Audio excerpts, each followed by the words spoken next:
Hello everyone. Today we are going to learn Class 8 Science Chapter 3 that is Coal and Petroleum. आज हम उन materials के बारे में बात करेंगे जो हम अपनी बेसिक नीड्स को पूरा करने के लिए डेली लाइफ में यूज़ करते हैं। तो कुछ मटेरियल्स उनमें ऐसे होते हैं जो हमें हमारे जो नेचर में नेचुरल फॉर्म में मिलते हैं, नेचुरल रिसोर्सेज से मिलते हैं, वो हम नहीं बनाते, नेचर उनको अपने आप बनाता है throughout the time, throughout the years, अपनी कुछ एक्टिविटीज़ के through. But there are some materials which we use, those are man made materials, उन्हें हम खुद बनाते हैं ह्यूमन एफर्ट्स के द्वारा. तो इस चैप्टर में हम इन चीज़ों के बारे में, इन रिसोर्सेज के बारे में पढ़ेंगे. यहाँ पर देखिए एक टेबल हमें दिया हुआ है. ये टेबल है, लिस्ट बनानी है हमें इसमें कुछ मटेरियल्स के बारे में जो कि हम यूज़ करते हैं अपनी डेली लाइफ में. देखिए उसमें नेचुरल जो मटेरियल उसमें होगा, जैसे सनलाइट, वाटर, सॉइल, एयर, ये सारे के सारे नेचुरल रिसोर्सेज हैं. एंड कुछ रिसोर्सेज इसमें ऐसे होंगे जैसे जो मैन मेड होते हैं, like electricity, plastic, fertilisers, electric appliances. ये जो सारे जो मटेरियल्स हैं वो सारे के सारे मैन मेड हैं. उनको किसी ना किसी तरीके से हम जो चीज़ें बनाते हैं उनको यूज़ करते हैं, अपने द्वारा बनाई हुई मैन मेड होती हैं. अब जैसे मैंने आपको यहाँ पर नेचुरल रिसोर्सेज के बारे में बताया था, तो देखिए इस लिस्ट में एयर, वाटर, सॉइल, इन चीज़ों के बारे में हमने डिस्कस किया. Air, water, soil and wind. ये देखिए जो एयर है, एयर को हम यूज़ करके जैसे फॉर एग्जांपल विंड मिल को यूज़ करके इलेक्ट्रिसिटी प्रोड्यूस करते हैं. But air is a natural resource. Wind mill हमने खुद बनाई है, ह्यूमन एफर्ट से बनी हुई है, but air is a natural resource. Water को यूज़ करके भी इलेक्ट्रिसिटी बनाई जाती है. जो अब water is a natural resource, but जो हम इलेक्ट्रिसिटी बना रहे हैं वो ह्यूमन एफर्ट के द्वारा बनाई जाती है. Soil, okay, soil is a natural resource जो हमें नेचर में अपने आप ही इस फॉर्म में पाई जाती है. बट सॉइल की फर्टिलिटी को इंक्रीज करने के लिए जो फर्टिलाइजर्स हम उसके अंदर डाल रहे हैं, वो जो होते हैं वो मैन मेड होते हैं. नाउ मिनरल्स, सॉइल के अंदर मिनरल्स ऐड कर रहे हैं, वो नेचुरल होते हैं, कोल वगैरह. बट ये जो मिनरल्स होते हैं इनको हम नेचर से ही डिराइव करते हैं ह्यूमन एफर्ट्स के द्वारा, because they are obtained from nature. That's why these resources are known as natural resources. क्या हम अपने सारे नेचुरल रिसोर्सेज को हमेशा यूज कर सकते हैं? क्या वो कभी खत्म होंगे? इन्हीं कुछ क्वेश्चंस को जानने के लिए हम इस चैप्टर को आगे जानते हैं. देखिए एक बहुत बड़ा क्वेश्चन आता है कि क्या हम एयर, वाटर और सॉइल को खत्म कर सकते हैं ह्यूमन एक्टिविटीज के द्वारा? ये हमने अर्लियर चैप्टर में भी अर्लियर चैप्टर्स में भी इसके बारे में पढ़ा है. क्या वाटर एक लिमिटलेस रिसोर्स है? नहीं, वाटर जो है वो लिमिटलेस रिसोर्स नहीं है. बट वाटर एक ऐसा रिसोर्स है जो रिसाइकिल करता है अपने आप को. जैसे मान लीजिए हमने वाटर साइकिल पढ़ा है प्रीवियस क्लासेस में. उसमें क्या होता है, जो वाटर होता है, ओशंस का वाटर, रिवर, लेक्स, पॉन्ड्स का वाटर जो होता है वो इवेपोरेट होके ऊपर जाता है. इवेपोरेशन के बाद वो मतलब क्लाउड्स के अंदर इकट्ठा होता है. फिर वो जो होता है वही जो वाटर रेन वाटर की फॉर्म में हमारा जो नेचर है, हमारे जो अर्थ है उसके ऊपर वापस आ जाता है. तो that is not a limitless resource, but उसे पल्यूट करके उसको खराब करना और आगे आने वाली जनरेशन्स के लिए उसको खराब कर देना, ये जो है ये चीज़ अच्छी नहीं है. बट वो जो रिसोर्स है वो लिमिटलेस नहीं है. नाउ अब हम देखते हैं आगे कि नेचुरल रिसोर्सेज जो होते हैं उनको किस तरीके से 2 पार्ट्स में डिवाइड किया जाता है, 2 पार्ट्स में क्लासिफाई किया जाता है और किस बेसिस पे किया जाता है. तो देखिए हम जानते हैं थोड़ा सा इसके बारे में. देखिए जो नेचुरल रिसोर्सेज हैं उनको ब्रॉडली और मेनली टू टाइप्स में डिवाइड किया गया है. One is inexhaustible natural resource, this is the first one. Inexhaustible natural resources जो होते हैं वो अनलिमिटेड क्वांटिटी में नेचर के अंदर हैं, जैसे कि सनलाइट और एयर. क्वांटिटी में, किस अनलिमिटेड क्वांटिटी में है, इसका मतलब वो कभी भी खत्म नहीं होंगे। सनलाइट एंड एयर उसका एक एग्जाम्पल है। वो ह्यूमन एक्टिविटीज से एग्जॉस्ट नहीं हो सकते, खत्म नहीं हो सकते, एक्सटिंक्ट नहीं। Now the second one is exhaustible natural resource. ये वो रिसोर्सेज होते हैं जिनको हम ह्यूमन एक्टिविटीज के द्वारा खत्म कर सकते हैं, लिमिट कर सकते हैं। इनकी जो क्वांटिटी होती है वो हमारे नेचर में लिमिटेड है। This is unlimited. Inexhaustible natural resources are unlimited and exhaustible natural resources are limited in the quantity। और ये ह्यूमन एक्टिविटीज से धीरे धीरे खत्म हो जाएंगे। इसका एग्जाम्पल होता है वाइल्ड लाइफ। उसके अंदर पेड़ पौधे, फॉरेस्ट जैसे होते हैं, हमारे एनिमल्स होते हैं, नेचुरल फ्लोरा एंड फौना आता है, ये सब वाइल्ड लाइफ के अंदर आता है। नाउ मिनरल्स जो है वो इस तरीके की चीजें जो होती हैं, कोल, पेट्रोलियम, नेचुरल गैस, ये जो चीजें हैं ये एग्जॉस्टेबल नेचुरल रिसोर्स हैं। ये ह्यूमन एक्टिविटीज, मतलब उसको अगर हम ज्यादा यूज करेंगे, लिमिट में यूज नहीं करेंगे, तो ये जो है ये हमारे पास से खत्म हो जाएंगे। इसके बाद में आपको देखिए एक नेक्स्ट जो हमें पढ़ना है वो है फॉसिल फ्यूल्स के बारे में। फॉसिल फ्यूल्स के बारे में हमें क्या जानना है कि फॉसिल फ्यूल्स कैसे बनते हैं।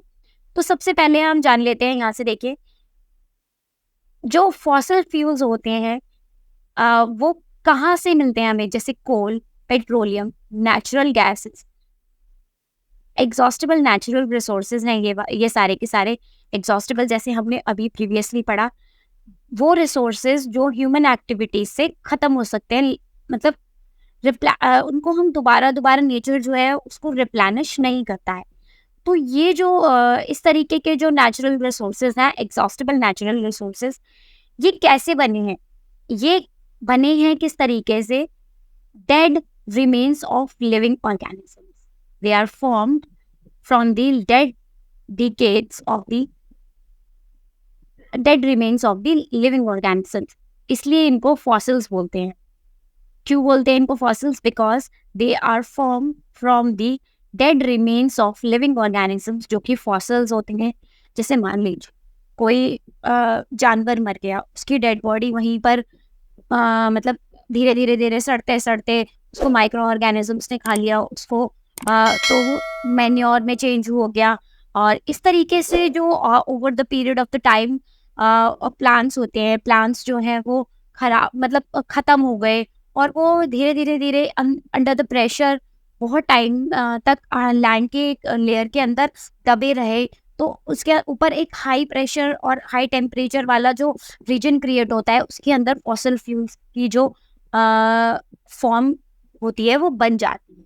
इस तरीके से फॉसिल फ्यूल्स हमारे बनते हैं। तो सबसे पहले जो हम फॉसिल फ्यूल के बारे में पढ़ेंगे वो है दैट इज कोल। अब कोल कैसा होता है आप सबको पता होगा। कोल इस फॉर्म कोयला भी बोलते हैं। कोल किस तरीके का होता है? ये it is a hard as stone and is black in colour. ये काले रंग का होता है और बहुत ज्यादा हार्ड होता है, पत्थर की तरह। यहाँ पर देखिए पिक्चर भी दी हुई है। This is the picture of a coal. So coal जो होता है बहुत पुराने तरीके का फ्यूल भी है। बहुत पहले से ये फ्यूल के रूप में यूज हो रहा है। खाना बनाने के लिए कोयला यूज किया जाता है। कोयले वाली प्रेस भी यूज किया आयरन करने के लिए कपड़ों को। तो इस तरीके से जो कोल है वो बहुत पहले से एज अ फ्यूल यूज हो रहा है कुकिंग में, आयरनिंग करने के लिए कपड़ों को।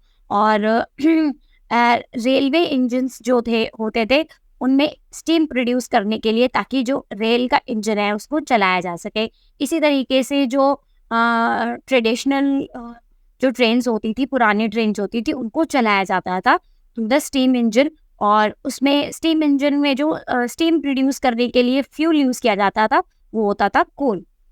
और ये इस तरीके से जो थर्मल पावर प्लांट्स होते हैं उसमें इलेक्ट्रिसिटी प्रोड्यूस करने के लिए भी यूज किया जाता था। कोल को बहुत सारी जो इंडस्ट्रीज हैं, जैसे फैक्ट्रीज वगैरह होती हैं, ये भी एज अ फ्यूल यूज करती थी। अब हमें कोल मिलता कहाँ से है? तो इसके बारे में जानने के लिए हमें एक छोटी सी स्टोरी से हम जानेंगे कि कोल हमें मिलता कहाँ से। तो ये 300 मिलियन ईयर्स अगो पहले से स्टार्ट होता है कि जब अर्थ जो थी वो एक बहुत घने जंगल होते थे वहाँ पर। उसमें बहुत नीचे नीचे का जो एरिया होता था वहाँ वेटलैंड्स होते हैं। वेटलैंड्स एक दलदली एरिया को बोलते हैं, मार्शी लैंड को बोलते हैं वेटलैंड, जहाँ पे मतलब बहुत टाइम तक सूखा ना हो, बहुत गीला गीला सा एरिया क्रिएट हो जाता है। तो वहाँ पर क्या होता है, बहुत सारे घने घने जंगल जो होते हैं वो होते हैं, मतलब हुआ करते थे। So due to some natural processes वहाँ पर लाइक फ्लडिंग, जैसे पानी भर गया, मैंने आपको बोला है ना वेटलैंड्स दलदल को भी बोलते हैं, मार्शी लैंड्स को भी बोलते हैं। तो जो ये फॉरेस्ट होते थे वो धीरे धीरे धीरे धीरे, क्योंकि वो दलदली लैंड था, वहाँ पे फ्लड आ गया, तो धीरे धीरे जो फॉरेस्ट थे वो सॉइल के नीचे दबते चले गए, और इसी तरीके से उनके ऊपर और सॉइल जो थी वो धीरे धीरे डिपॉजिट होती हुई चली गई। तो वो इस तरीके से कंप्रेस हो गए बिटवीन द अर्थ, और वो जो ऊपर से जो सॉइल के लेयर उनके ऊपर डलती गई। तो इसी वजह से वहां पर जो टेम्परेचर था वहां पे वो बढ़ गया, हाई टेम्परेचर का एरिया, और वो नीचे जैसे जैसे वो नीचे की तरफ दबते चले गए deeper and deeper, high pressure जो रीजन है वहां पे डेवलप हुआ और हाई टेम्परेचर। तो इससे क्या हुआ, जो डेड प्लांट्स थे जो वहाँ पे नीचे दबे हुए थे डेड प्लांट्स, वो स्लोली धीरे धीरे जो थे वो कोल में कन्वर्ट हो गए। तो कोल जो था इसी तरीके से मेनली जो कंटेन करता है वो है carbon. And the slow process जो होती है, ये बहुत स्लो प्रोसेस है, ये कोई over the period of time बहुत जल्दी नहीं होती है। ये प्रोसेस, इसमें 100 लग जाते हैं इस प्रोसेस को, फॉसिल फ्यूल के फॉर्मेशन को या कोल के फॉर्मेशन को। कोल जो होता है वो एक तरीके का फॉसिल फ्यूल ही है, फॉसिल फ्यूल का एग्जाम्पल है। तो इस तरीके की जो स्लो प्रोसेस कन्वर्जन को हम जो डेड वेजिटेशन होता है, जिसे मैंने आपको बताया डेड प्लांट्स एंड एनिमल्स जो होते हैं, उस इस तरीके के प्रोसेस को हम बोलते हैं कोल के प्रोसेस को कहते हैं कोल is called carbonization. The process is called carbonization of coal. Since it was formed from the remains of the vegetation, it is therefore the coal is also called fossil fuel. जैसे मैंने आपको अभी बताया। तो एक कोल माइन जो है वो यहाँ पर आपको पिक्चर में भी दी हुई है। The picture is not very clear, but it is a coal mine. इसको कोयले की खदान भी बोला जाता है। और इसमें से यहाँ पर ये बहुत नीचे जो एरिया होता है उसमें कोयला दबा होता है, और उसको खोद खोद के यहाँ से निकाला जाता है यूजिंग मशीन्स एंड ऑल। अब देखिए, अब कैसे हम जब हीटेड जो एयर होती है उसमें कोल को अगर हम बर्न करते हैं, जब हम कोल बर्न करते हैं तो एयर हीट होती है आसपास की, तो उससे क्या होता है, कार्बन डाइऑक्साइड जो ऑक्साइड होता है वो मेनली प्रोड्यूस होता है। और कार्बन डाइऑक्साइड जो होता है वो एक हार्मफुल गैस के रूप में भी यूज मतलब माना जाता है। तो कोल जो होता है वो इंडस्ट्रीज में कुछ अलग अलग तरीके के प्रोडक्ट्स को बनाने के भी काम में लाया जाता है, जैसे कोक, कोल, कोल चार एंड कोल गैस। इस तरीके के और भी प्रोडक्ट्स हैं जो वो कोल से प्रोड्यूस किए जाते हैं, उनके बारे में भी हम जानते हैं। Next one is Coke. Coke जो होता है एक टफ पॉरस मतलब भुरभुरा थोड़ा टाइप का, जो इजीली थोड़ा हम जिसको वो कर सकें, इसमें मतलब थोड़े गड्ढे गड्ढे से होते हैं, और इसका जो कार्बन कंटेंट होता है वो काफी हाई होता है, इसके अंदर काफी ज्यादा क्वांटिटी में कार्बन पाया जाता है कोक के अंदर। ये जो होता है, अब कोक जो होता है वो एक ऑलमोस्ट प्योर फॉर्म है कार्बन की। कोक को हम मैन्युफैक्चर जो स्टील मैन्युफैक्चरिंग जो कंपनीज होती हैं वो बहुत ज़्यादा यूज़ करती हैं बहुत सारे मेटल्स को एक्सट्रैक्ट करने के लिए।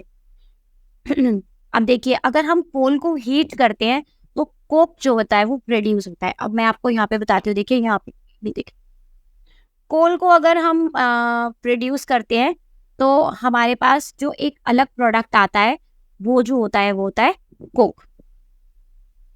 जैसे मैंने आपको अभी भी बताया था कि कोल को प्रोसेस किया जाता है इंडस्ट्री में, अलग अलग इंडस्ट्रीज में, तो कोक, कोल टार और कोल गैस प्रोड्यूस होता है। नेक्स्ट वन इज कोल टार। ये जो होता है ब्लैक कलर का थिक लिक्विड होता है, देखिए यहाँ पे दिया हुआ पिक्चर में।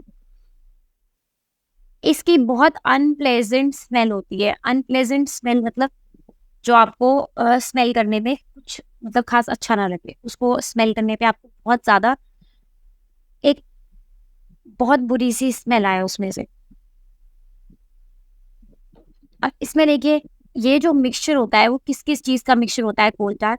कोल tar is a mixture of about 200 substance 200 substances का मिक्सचर होता है कोल टार। अब प्रोडक्ट्स जो कोल टार से हम ऑब्टेन करते हैं, वो होते हैं जैसे यहाँ देखिए, डाइज़, सिंथेटिक डाइज़, डाइज़ जो कपड़े वगैरह कलर करने के लिए यूज़ की जाती है और अलग-अलग इंडस्ट्रीज़ में यूज़ की जाती है। ड्रग्स जिससे हम मेडिसिन्स वगैरह बनाते हैं।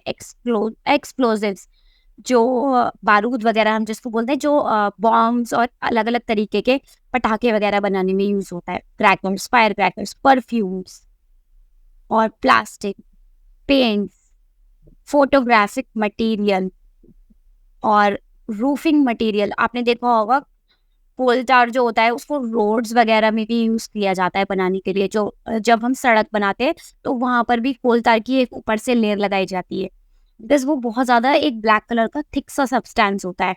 नैप्थलीन बॉल्स बनाने के लिए, नैप्थलीन बॉल्स जो हम अपने कपड़ों के अंदर और अपने जो बैग्स वगैरह होते हैं जिनको हम बंद करके काफ़ी टाइम के लिए रख देते हैं, उसमें नैप्थलीन बॉल्स डाली जाती हैं। ये भी होती है जो कोल टार की हेल्प से बनती है। अ, आजकल जो है एक नया प्रोडक्ट है, वो पेट्रोलियम प्रोडक्ट बिटुमेन, वो भी जो है वो कोल टार की प्लेस पे यूज़ होने लगा है फॉर मेटलिंग द रोड। मैंने आपको बताया ना अभी, रोड्स बनाने में भी यूज़ किया जाता है कोल टार को। तो उसकी जगह आजकल बिटुमेन, जो कि ऑल्सो एक प्रोडक्ट है पेट्रोलियम का, उसको भी यूज़ किया जाता है मेटलिंग करने के लिए, रोड को ठोस बनाने के लिए। ऊपर से उसके ऊपर एक लेयर लगा दी जाती है। Next one is coal gas. Coal gas जो होती है वो कहाँ से ऑब्टेन की जाती है, वो हम देखते हैं। कोल जो होता है उससे हमें मिलती है कोक।